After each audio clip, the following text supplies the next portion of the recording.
La CEDEAO, pardonnez-moi l'expression, c'est une organisation bidon. Il y a le Nigeria, Goodluck Jonathan, il était partout, présent, parce qu'il voulait être candidat, être comment dirais-je, élu, donc il avait besoin, dans une élection où il y avait 100 morts par jour, il avait besoin de l'Occident qui le légitimerait après l'élection présidentielle l'année dernière. Et puis les autres, attendez, Blaise Compaoré qui est faiseur de paix, attendez, faiseur de démocratie, c'est grave. On a un monsieur qui est depuis 25 ans au pouvoir, à qui on demande d'aller régler les problèmes de démocratie au Mali. Et lui qui était censé régler les problèmes de démocratie électorale en Côte d'Ivoire, alors qu'il a mis le feu, c'est le pyromane à qui on demande de se transformer en pompier.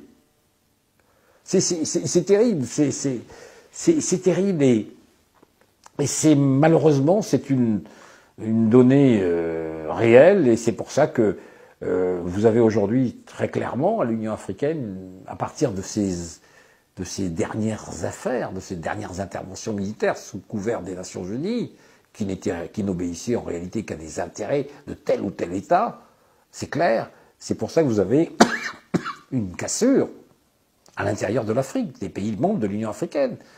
Ça s'est traduit par l'échec de l'élection d'un président de la Commission, entre pays notamment francophones, qui eux gardent toujours le regard vissé, tourné vers le grand frère, ou je sais pas, le grand papa français, et bien sûr à travers la France l'Occident, les intérêts de l'Occident, puis les autres qui se sont beaucoup plus autonomisés, c'est évident.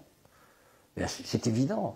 Et quand vous avez un président de la Commission de l'Union africaine, qui est l'ancien ministre des Affaires étrangères du Gabon, vous avez beaucoup plus prise sur lui que si c'est un Sud-Africain ou un Tanzanien.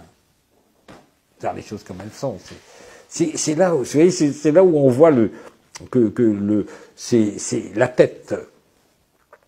J'ai envie de dire, le corps peut changer, mais la tête reste toujours, le cerveau reste toujours contrôlé. Hein. Le corps s'agite, les États africains ont de la souveraineté, elle est là, on entretient les relations avec 150 pays, on est membre des Nations Unies, on a diversifié, on signe des contrats avec les Chinois, mais le cerveau, il reste un cerveau tourné vers l'ancienne puissance coloniale, ou tout au moins l'ancienne puissance coloniale contrôle le cerveau, là, contrôle le cerveau de cette Afrique qui reste largement pilotée par les intérêts français de toutes sortes.